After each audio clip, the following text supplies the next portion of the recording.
Joining me Mm, today is Madeline Cheney. You host a podcast called The Rare Life for parents of children with rare conditions, and I'm so excited to talk to you today all about that, your story, and everything. So, hi, thanks for joining me. Thanks so much for having me. I'm so excited to chat. I know, and I'm really excited to share your story, and I think that's the best place to start. I want to hear why even this podcast exists and the reason for it from your perspective and what's happened in your life to be where you are right now. Yeah, so it all starts with my son Kimball. He is right now he's almost 7. Um, and I we have an older daughter, Wendy. So when I got pregnant with Kimball, she was 2.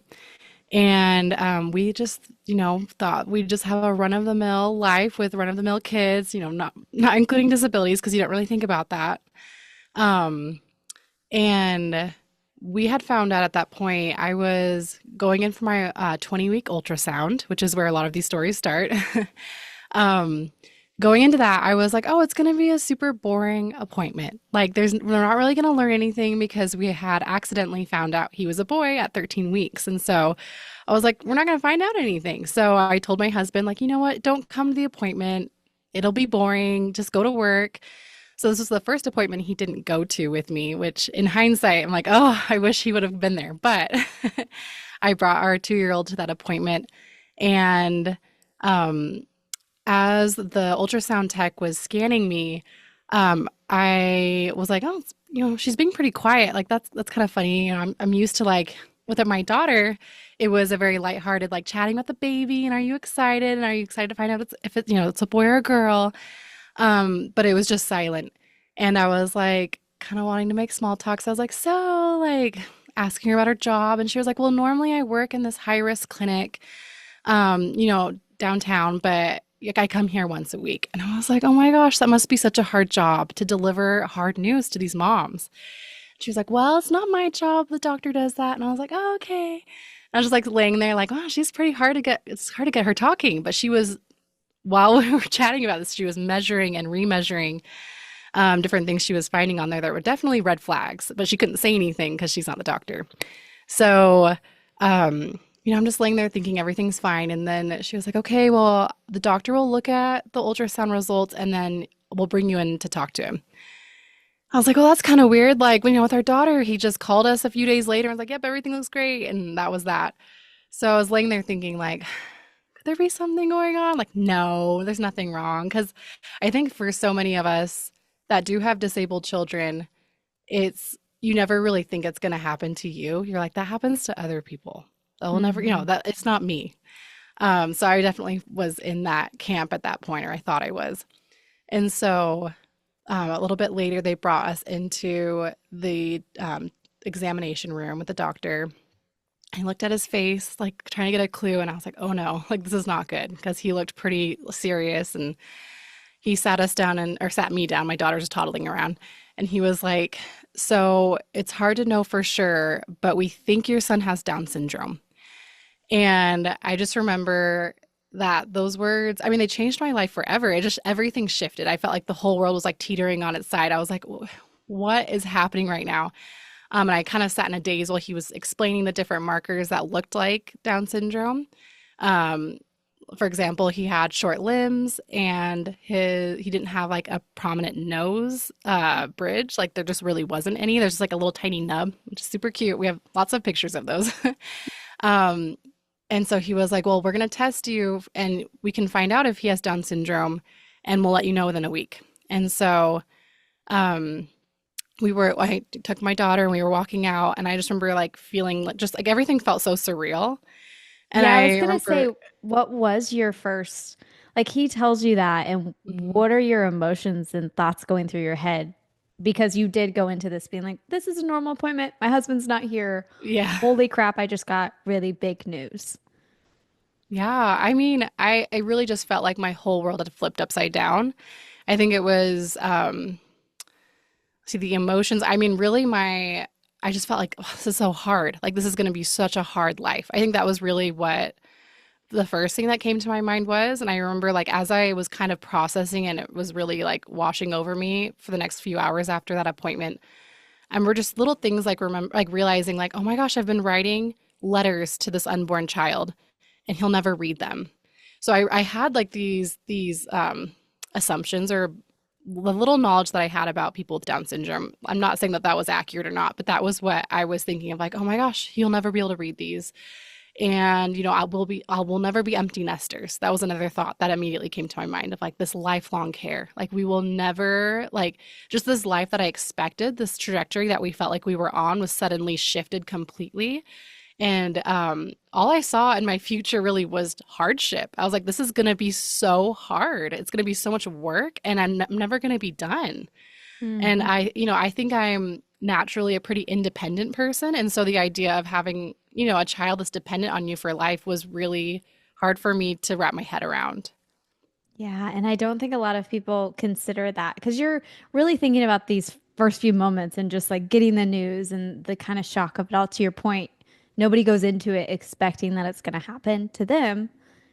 And then they also, as they start playing it out in their head, have this thought of, oh, this is a child that will likely need my help for life in one way or another. Even if they become independent, even if, all these things play out, there's still always going to be probably a need for me. And that has to be terrifying in just itself alone because probably what you were imagining your future after having kids kind of feels like that gets taken away from you. Yeah. Yeah, for sure. So it was like grieving this whole life I thought we were going to have and I thought he would have. And um oh, there was something with that you just said. Um I think like one of the reasons too that we didn't this wasn't even on our radar is that we didn't know anyone with a disabled child. I mean, yes, I could like my brain started bringing up like, oh, I think didn't this one cousin once say that like, oh yeah, I think she has a disabled child, but it was people that I was not close to. So no one in my immediate circles, none of my family members, none of my, close friends had disabled children. And so I think that was one reason that I wasn't even, it wasn't on my radar at all. But that also meant it was so lonely. I felt Hmm. suddenly just so alone in this. And I was like, no one understands. So I called my mom and I called my siblings and I was like, oh, they think he has Down syndrome. And the things that they said in response, it wasn't bad. I'm sure I would have said the same thing, but it was just very clear to me of like, they have no idea what this is like. And again, that was just such a terrifying thought. I was very young too. I was 24 years old. Oh, And wow. so I was just I don't know, very naive to hard things in life. And so this was really a very rude awakening to like things that can be really difficult in life and complicated. Well, okay. And now I'm like placing this, and this is just so crazy to me. I'd never ask age, but I'm just like, are you Yeah. 31? Yeah, I am 31. I'm 31. And I'm sitting here and I'm not married. I don't have kids. But like, holy crap. That's the first thing that comes to my mind is you're not only is this happening and this is big news, and yes, you have another child. So it wasn't like this was a okay, we were planned, this was part of the goal, but you were so young for that Yeah. experience. Yeah. Was that another thing that was going through your head? Like, I'm really young and Yes. I don't think I have the preparation to do what this is going to require of me. For sure. Like that was one of my first thoughts. Honestly, it was I'm too young for a child with Down syndrome, right? Like because that's what you hear. It's like the advanced maternal age and all of that. I was like, I'm 24 years old. Like this is not supposed to be happening to me right now, which of course it does happen to younger people, but that was like this assumption too that I felt almost as like immunity because I was so young. And then, yeah, I mean, there were so many times throughout our son's life too, as after he was born and with different things that happened that were really hard. I remember thinking, like, I'm too young for this. Like, I'm way too young for this. And I mean, life just happens, right? Like, it's not, it's indifferent to your age and your experience. But it's interesting because I was talking to my mom about this recently, and she was like, oh, I had that thought a lot. Like, she's way too young to have to go through these things. And so I do feel like for being 31 years old, I relate a lot with people who are older. Like, a lot of my best friends are 40s and their 50s because I think like the life experience that I've had up to this point have kind of made me grow up more than I would have. I mean, undoubtedly, I've grown up a lot more than I would have without Kimball and our experiences with him. Yeah, absolutely. And I could imagine that would just, gosh, send you on a completely different journey on so many levels. When you go back and you tell your husband this, that first conversation that you guys are having, is he reacting how you expected? What was that conversation like in those first few days, moments? Well, he's very even keeled. That's one way I describe him. So he's very much like the stoic, like stable one, and I'm not. I'm like more of like the like passionate, reactive, over dramatic person in our relationship. And so when I called him, I mean, I buckled in my daughter, was shaking hands, and as soon as I came out of the office, I was sobbing. And so I like with trembling fingers, like tried to call him as I got into the front seat to tell him this. And when he answered, I mean, it took me a little bit to compose myself enough to tell him. And so he kind of sat there like, oh my gosh, what is she about to say? Because he knew I was at this appointment. And I was like, they think that Kimball has Down syndrome because at that point we'd already named him. We already knew he was a boy and everything. We were really connected to him. And he was like, oh, I thought you were going to tell me that you had a miscarriage because that was what was going through his head, hearing me sobbing like this. And then I said something that I feel kind of a lot of shame about now, but I have also a lot of self compassion for what I was going through at that point. But I said to him, that would have been easier. Mm. And I think at that point I was thinking about like, well, if we had lost him, I would go through the grief and it would be really traumatic and hard, and then we would move forward, which in hindsight now, I don't think that's how it would not have been that simple. It would have been a huge loss. I mean, I was already 20 weeks at this point. But that's how I viewed it. Like we would grieve it, we'd be really upset, and then we'd have another child, and then that child would be like, quote unquote normal, whatever that means, and then, independent and all the things. But this life that we have with our son Kimball is going to be so difficult, and it's going to be again this lifelong thing, and at least that's how I was perceiving it at that point. And so yeah, I mean, I think he felt relief that that wasn't that we didn't lose him, and then he kind of remained like this the stable one in our relationship. And it's really interesting. We've talked about it since, about, and with several other dads too. Actually did a whole episode about the kind of the dad perspective and how that's different than the moms, when you have disabled and medically complex children. And I mean, it was pretty unanimous among them of like, you feel like you have to be the strong one, because of cultural and societal norms of like, I have to keep things together. I need to make sure the mom's okay and the baby's okay. And so really shoving down their own feelings and emotions and not feeling safe enough to struggle. I felt like I could struggle. I had all the permission to struggle, and I don't think he had that same safety, and I feel sad about that now. Well, and it's true though, because in the very beginning stages from all of my mom friends, I've heard like you have this just this such emotional connection because you're growing a human inside of you. And it's a different experience than the men are already having. So I could imagine that that experience would stay that way, especially given a state like this. So that makes sense in my brain, at least, of Mhm. the experiences that people have. But it's also not fair, right? Because dads also deserve to have those emotions and feelings about a very life altering moment. But and it hurts me in a way that they feel like they have to be that way. So I'm happy that you were giving them the space to show that. So hopefully future dads in the situation can feel something for that and not feel like they have to be strong. Because I think, at least I would imagine for both of you guys, it would take both of you to be strong, not just one of you. Yeah, yeah, for sure. I think it would have been a lot healthier. Then it wouldn't have been like, oh, I'm the one who freaks out and processes everything really messily, and you just are. I mean, it's there. It's all bottled up inside, right? It's not like they're not experiencing those emotions. It's just they can't fully if you don't feel like you're allowed to. Mm-hmm.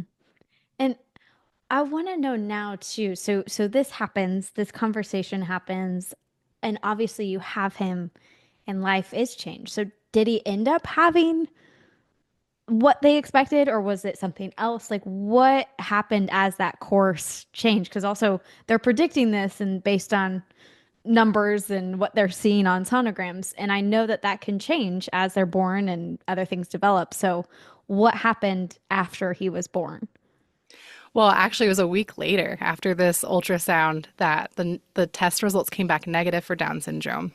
And so I think this really set the precedence too of a life just full of roller coasters. And really I think that's one thing that you just kind of surrender to of like life it just you once you get used to one idea, then all of a sudden it's a whole different thing and just being like, you know what, this is how it's gonna be from here on out. And that really was the case for us for the first few years of his life too.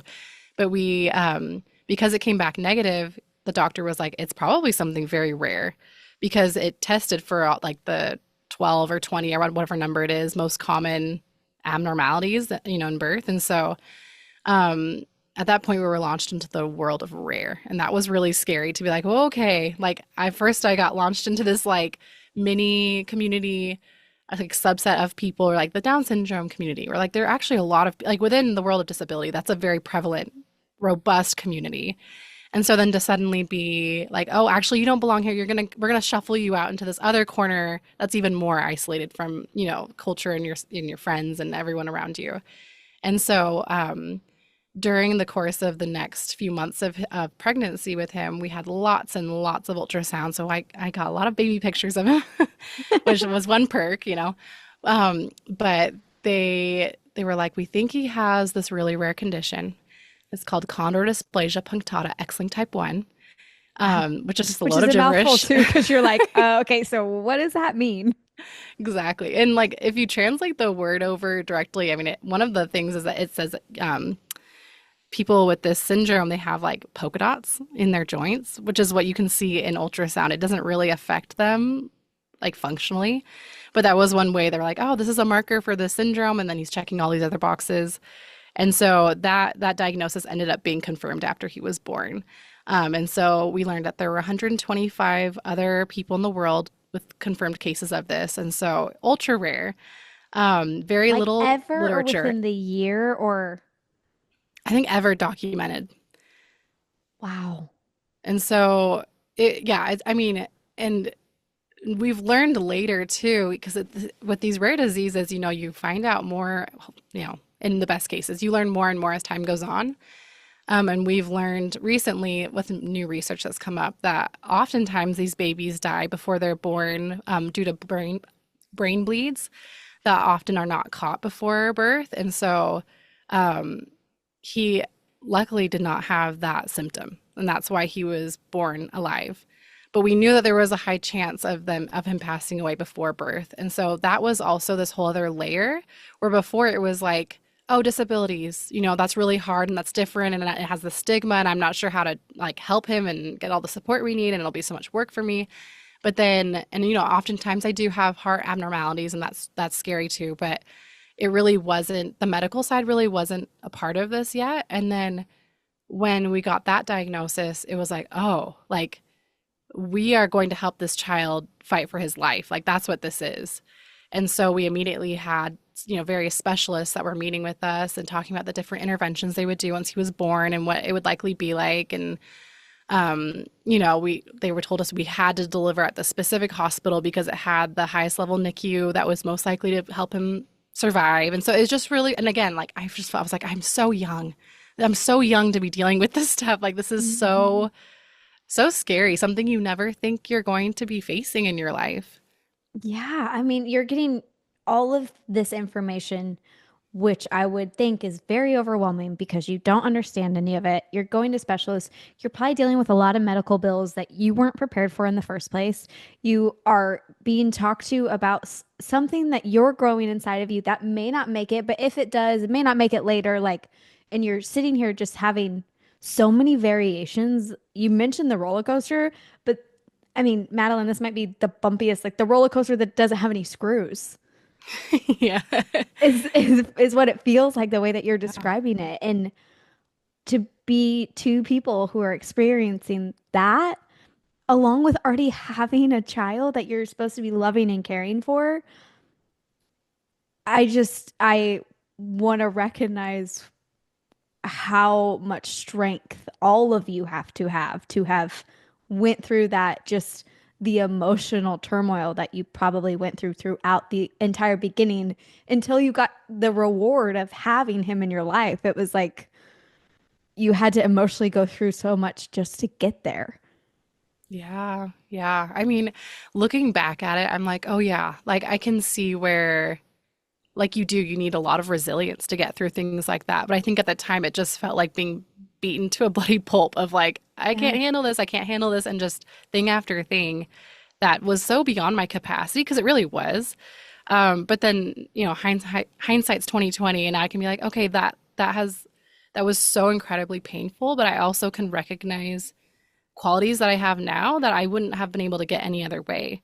And so I think in that way, it helps me. That's actually helped a lot with healing, past Mm. a lot of those traumatic experiences, is recognizing the good that's come from it, as cliche as that sounds. And I think that takes a lot of distance and stability, to be able to see that for what it is later. But I think that's helped me kind of come to terms with that time because honestly, like thinking about that time, it gets my heart rate going. Like I'm like, oh, I feel for that version of myself because it was so scary and so dark. And I just remember this one conversation we had, which was probably the lowest point that we were emotionally. I think it was like probably a month before he was to be born, and we met with the palliative care team, a pediatric palliative care team, and they basically were talking to us about like quality of life and how our lives were about to change dramatically and how we should make sure like we had a plan so that our daughter could be rushed to the hospital if things were looking like he wouldn't make it so she could meet him. And she's just toddling around in the back of this room while we're Mm. talking about these like horrible, harrowing things. I just remember laying in bed because I don't think any of the doctors had really talked to us about the possibility of him dying, right? It was so much of like, here's how we're going to help him survive. Here's what we're going to do. Here's the plan. This was the first time we had anyone in the medical world sitting us down like, okay, but like, let's talk about what happens if he doesn't make it. And so I remember going home from that and just laying in bed with the blinds drawn and just unable to get up. I was like, this is so scary. And at the time, it was interesting. Um, I had a No, no, no. Sorry. Let me re-say that. A few months later, after Kimball was born, a friend of mine had a baby that passed away right before he was born because we were pregnant at the Mm. same time and they were due like 3 weeks apart. And I just remember watching them go through this, and still now, when I see them like talk about it, um, and just the way that it completely shattered their lives and their hearts. And I just remember thinking, like, I don't understand what they're going through, but I feel like I can empathize better than most people can who haven't actually had this happen to them because it was like they were in this dark alleyway and I had like peered around the corner and I had like really grappled with what it would be like to be in that alleyway. Like, I'd really thought, like, what is this going to be like if our son passes away? And so because of that, I feel like I don't know, it was like teetering on those two worlds, right? Between those worlds of child loss and then having a medically complex child. And I mean, I'm grateful every day that we ended up not going down, the proverbial alleyway and instead have a medically complex child. But yeah, it was a very dark time. Yeah. Wow. I'm like, truly, it is a beautiful resilience that you guys have. And I don't know that anybody can ever understand what that was like for you guys, either of you guys, your friend or for you. And it's so individualized that even hearing you talk about it, like there's no way I can truly grasp those emotions that you were experiencing in that moment. But I do appreciate you sharing them because somebody out there will need to hear it and will have had similar experiences and need that.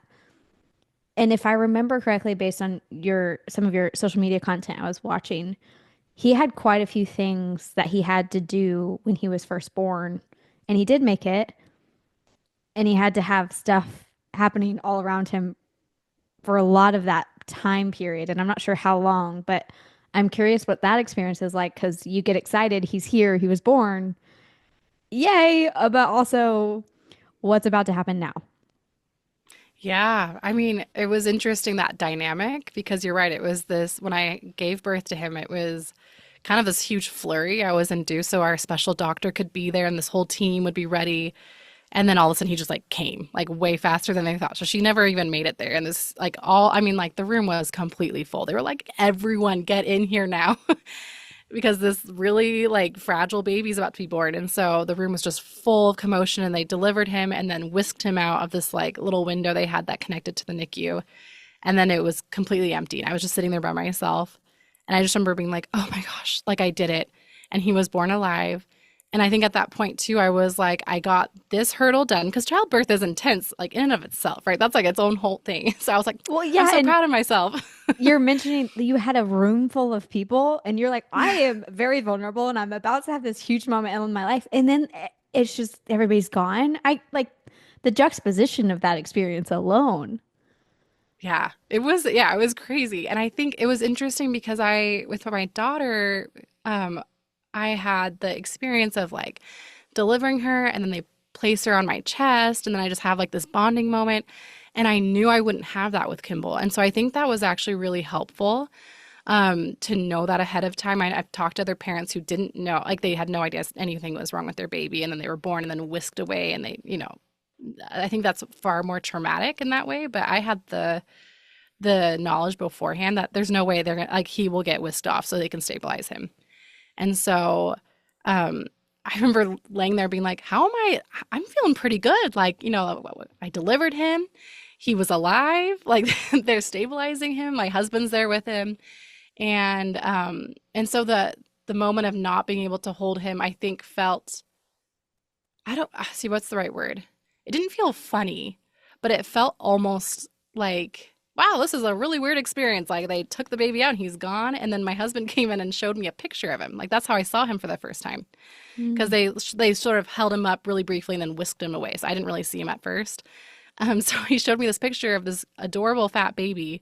He was sedated. Like they had to give him like extra doses of sedation to be able to intubate him. And so they were shoving the breathing tubes down into his lungs. And I guess he had been pulling them out. And so they had to sedate him. And so I saw this like adorable splayed baby. And I was like, oh my gosh, there he is. There's Kimball.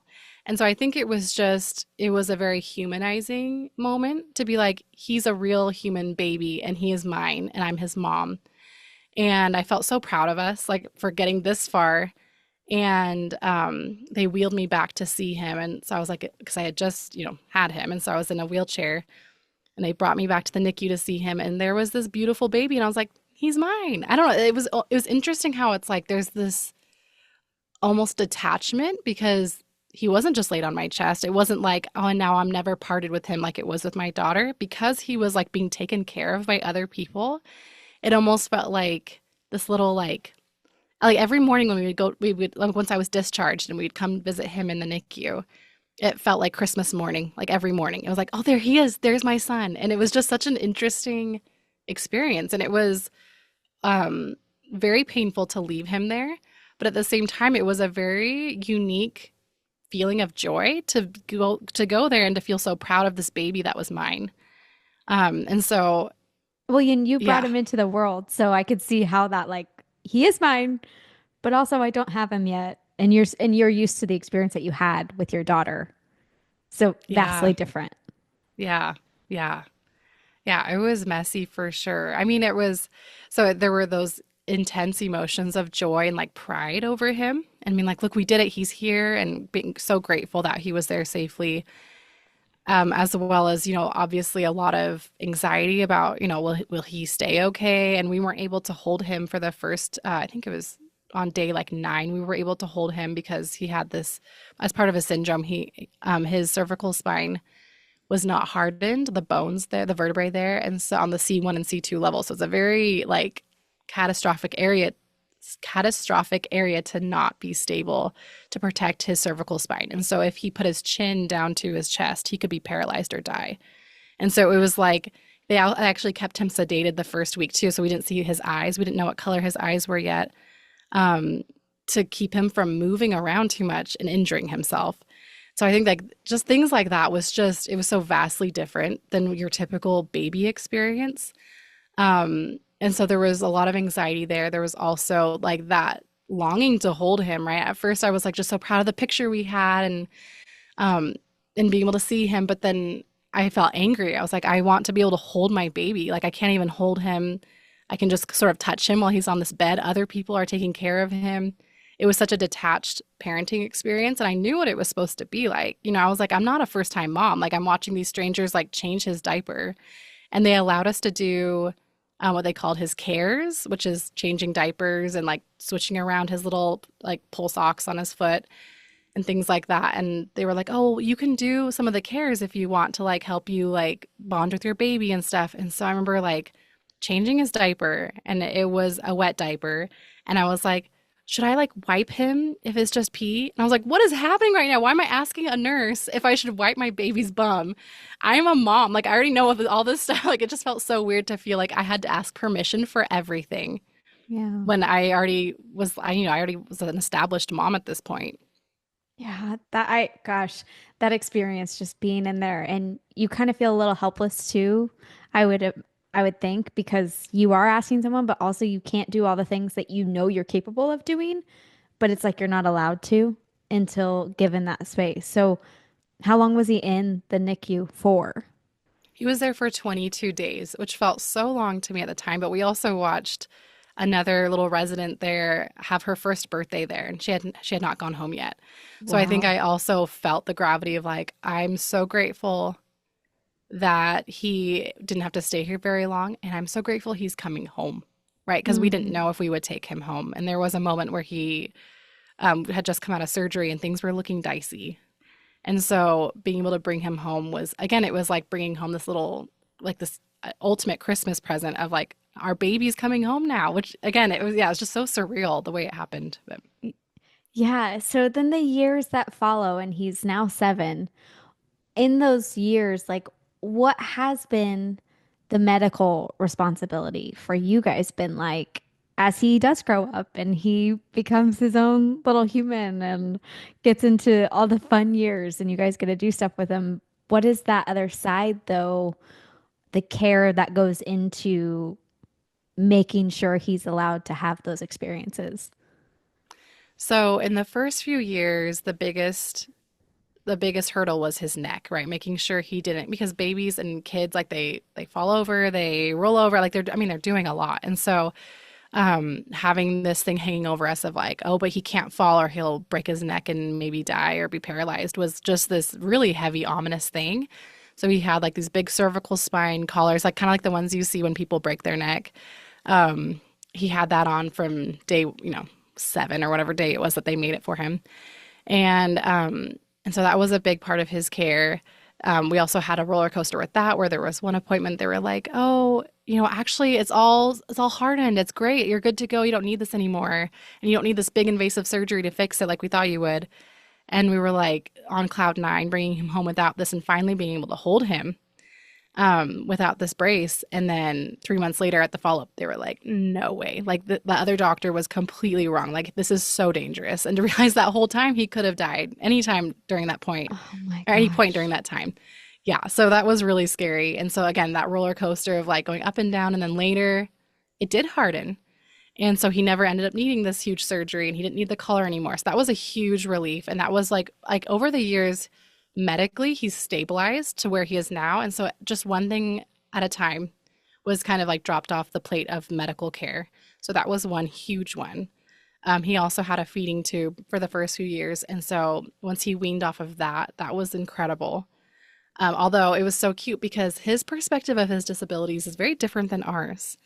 I Like he's bet. always been so proud, and his, which I love. But like when we removed he had a G tube button, and so that just goes right into his stomach, and so you're able to feed him that way. And so the day we removed that little button that went into his stomach, he was so upset. We had ice cream ready. We were gonna have this big party, and he just laid on the floor with his special blanket, like kind of crying.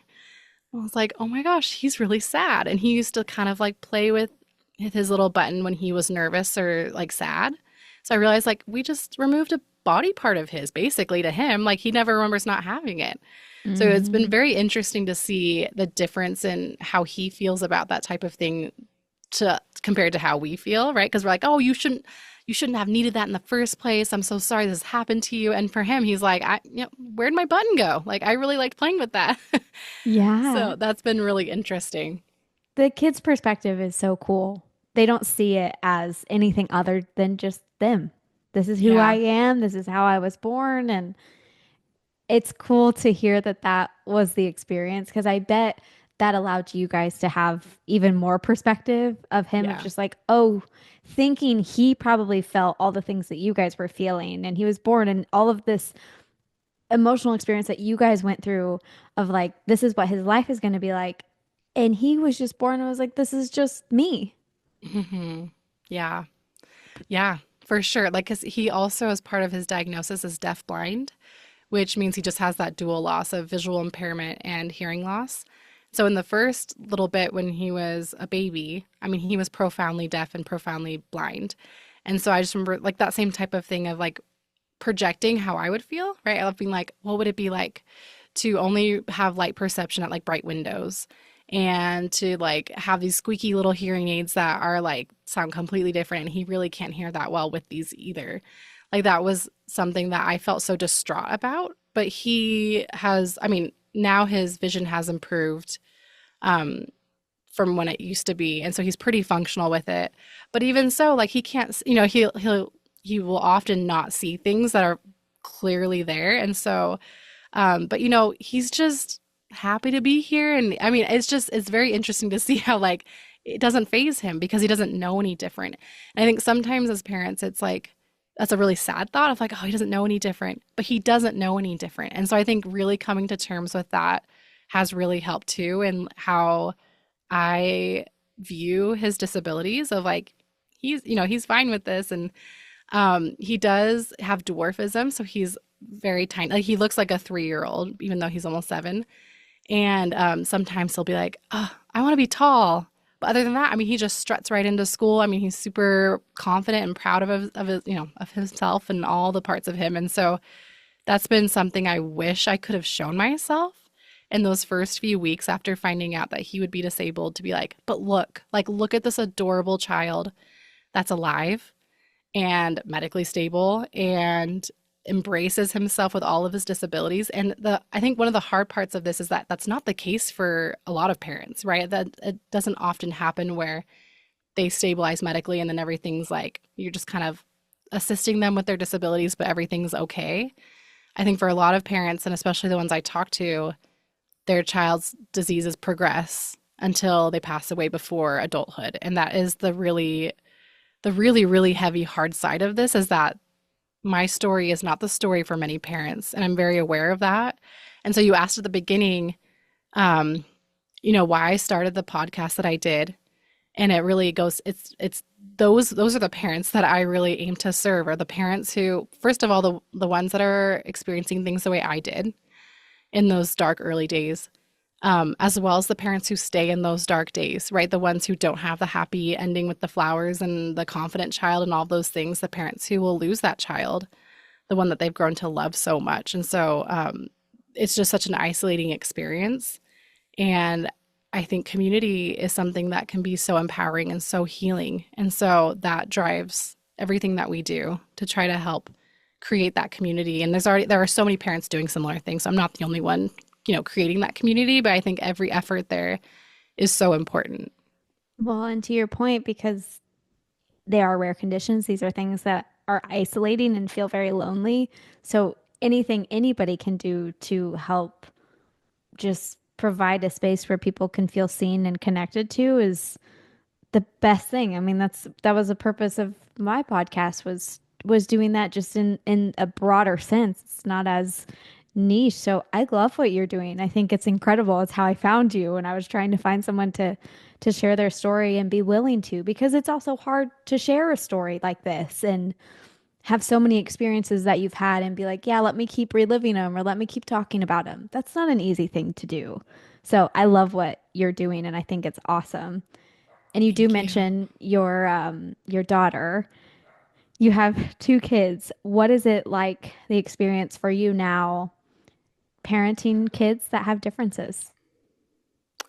At the beginning, it was so hard and scary because our daughter Wendy was really struggling while I was struggling. I think it had more to do with me struggling than it did her brother struggling at the time. I think that instability, I mean, I was a stay-at-home mom before that and everything. So, like, we were together all the time. And so I think that me having a hard time emotionally, therefore, translated over to her.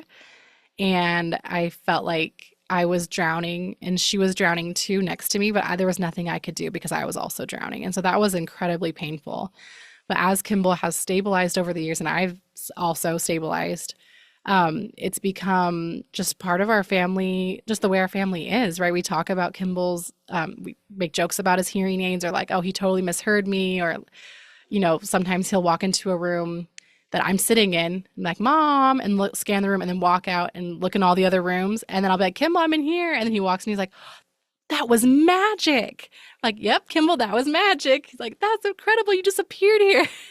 So just little things like that that Wendy and her dad and I can kind of have little jokes about, because funny little things like that happen related to his disabilities. And I think we're also going to test her for autism because that's one thing that we've been curious about, especially with the way that she really, really struggled in the beginning with that change. And so when I first talked about this with her, like, hey, Wendy, like, I think you might be autistic. And this is something too that I've become so much more open to and neutral about because of being exposed to disabled individuals and autistic adults. And so for me, there wasn't that stigma that I think there is for some people. And so I was like, like, Wendy, like, I think you might be autistic. And she was like, and I was like, it's a different type of disability. And she was like, oh my gosh, I might be disabled like Kimball. And she was just like thrilled. So I think that that's something that I have felt has been such a strength to her is being able to have that perspective.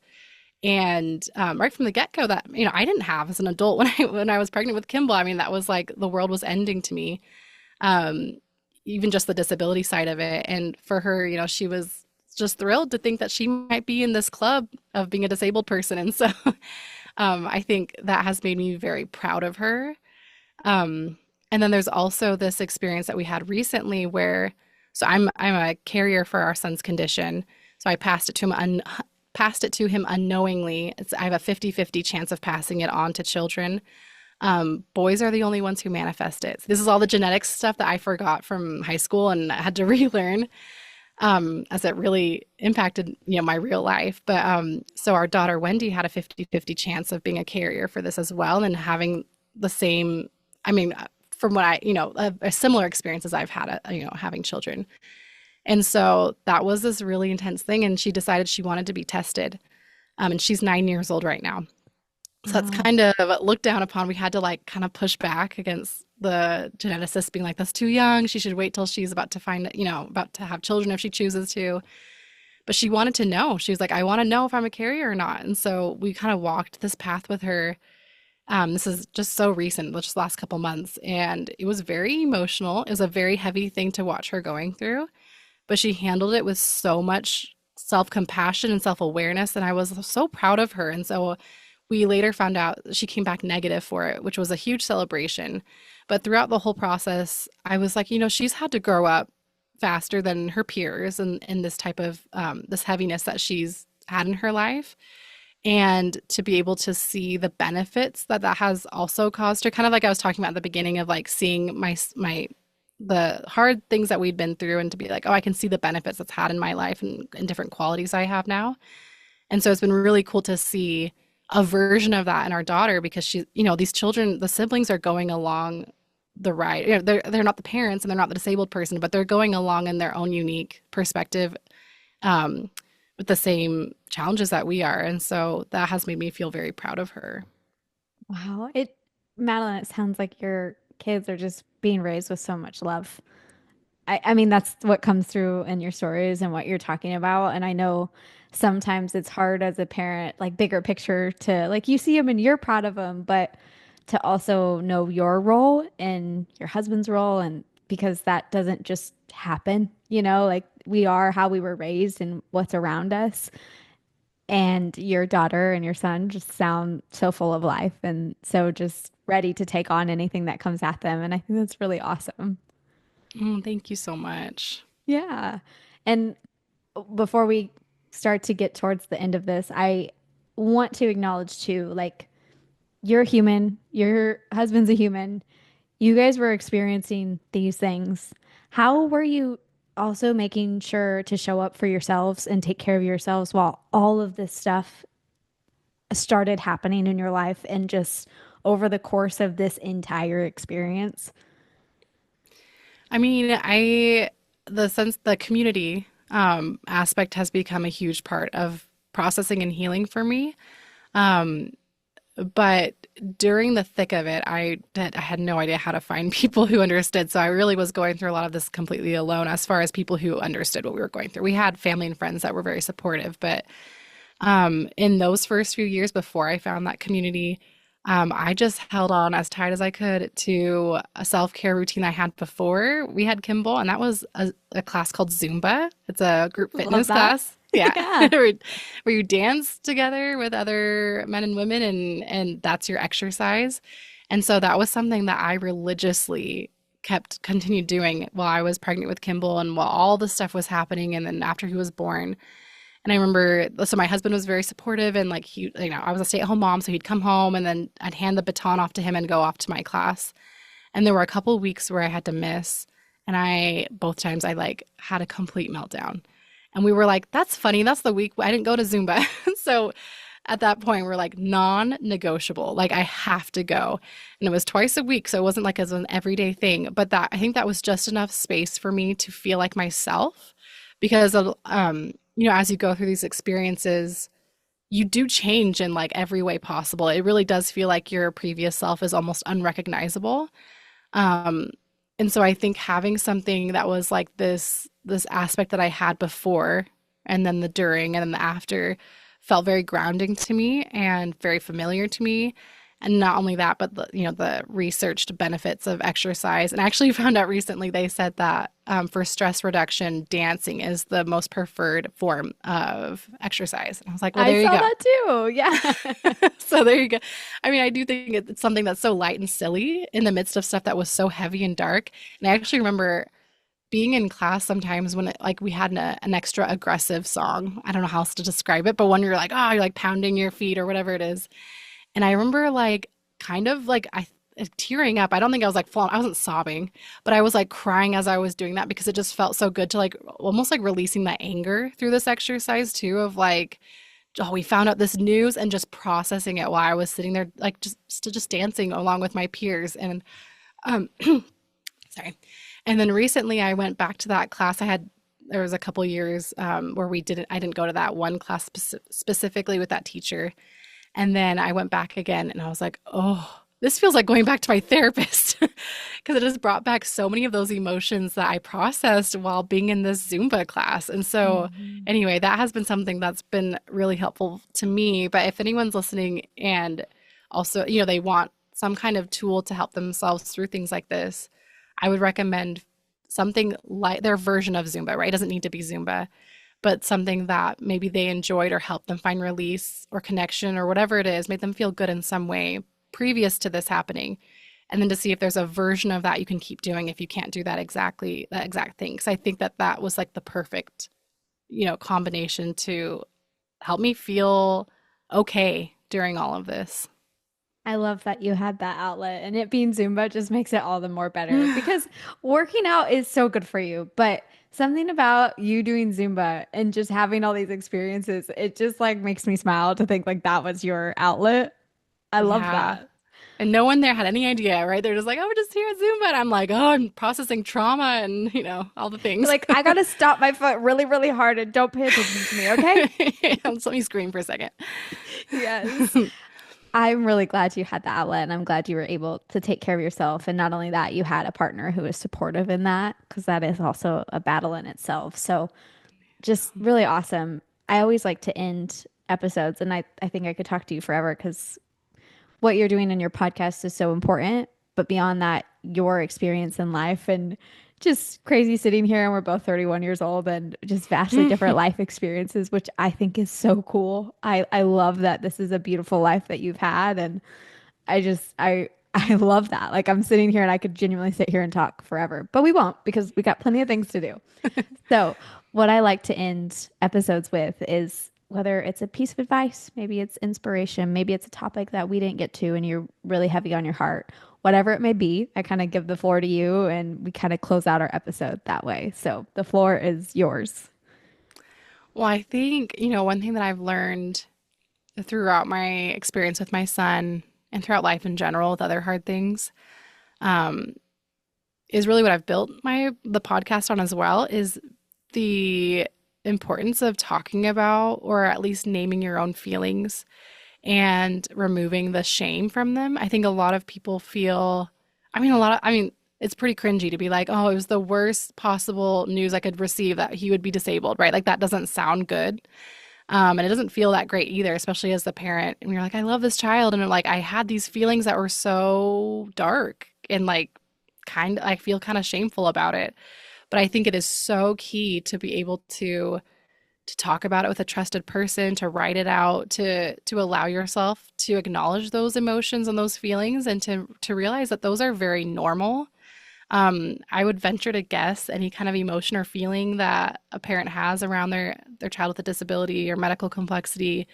It has been there's no feeling that's not been felt by someone else before. Um, and I think once you shine a light on those emotions by sharing with others or writing it down or just accepting it in some way, I think it makes it so it isn't in this dark, scary spot, anymore. It has light on it, and it's like, what it is, what it is. This is how I experienced it, and that's okay. Um, and so I would hope that for people that they would have a safe space to be able to express those things, or at least be able to, see other people expressing them. That's one thing that again, I have found to be really powerful, like with the podcast, and then other ways of sharing other people talking on social media is the power of hearing someone else talk about their story or write about it, and then to see things that you resonate with and to be like, oh, I'm not alone. And almost like seeing someone else express that can feel akin to you expressing it and be like, that feels really good to have words put to that shameful emotion. And so I would encourage, parents and anyone going through something hard to find that space and the space internally to really sit with those emotions and to show a little self-compassion for where you are. Yes, that was a great way for us to end. It reminds me of something I always kind of yell at myself sometimes when I live in my shame or I don't allow myself to feel things. I'm like, feel your feelings. I just kind of yell at myself in the mirror. I'm like, just feel it and it'll be okay. So that feels like an Yes. appropriate moment for this. So if you need to, just yell at yourself in the mirror and be like, feel your feelings. Yes, for sure. Oh, well, Love Madeline, it. thank you for joining me. Thanks for sharing your story and doing what you do. You guys can check out her podcast, The Rare Life, and I'll be sure to put her social media and stuff in here so you can follow her and reach out to her too. But thank you for your time. Thanks for being here. And I really love what you're doing. Thank you so much. It's been such an honor.